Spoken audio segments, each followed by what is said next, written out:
அனைவருக்கும் வணக்கங்க. நேற்று இந்த பீகிள் பப்பியை பற்றின ஒரு வீடியோ போட்டிருந்தோம். திருப்பூருக்கு ஒரு வேலை விஷயமா போகிறப்ப இது மெயின் ரோட்டில் இப்படி கட்டி இருந்துச்சுங்க.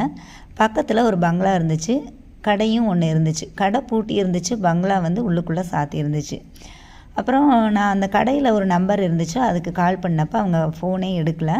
அப்புறம் எதுக்கால கடையில் போய் நான் கேட்டப்போ இவங்க எப்போவாவது இப்படி கட்டுவாங்கங்க, அப்புறம் அந்த பங்களாவுக்கு கூட்டிகிட்டு போயிடுவாங்க, ஆனால் நல்லா பார்த்துக்குவாங்கங்க குழந்த மாதிரி அப்படின்னாங்க. குழந்த மாதிரி பார்த்துக்கிறவங்க ஏன் இப்படி கட்டி வச்சுருக்குறாங்கன்ட்டு நான் கேட்டுட்டு வந்துட்டேன். சரி, காலையில் கடை திறந்துருக்கட்டும், அப்போ போய் பேசிக்கலான்ட்டு வந்துட்டேன்.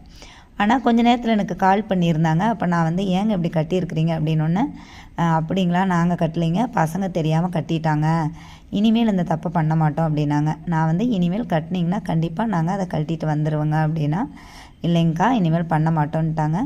நல்லா பார்த்துக்கிறாங்கங்க, தெரியாமல் இப்படி பண்ணிட்டாங்கங்க, அவ்வளோதான்.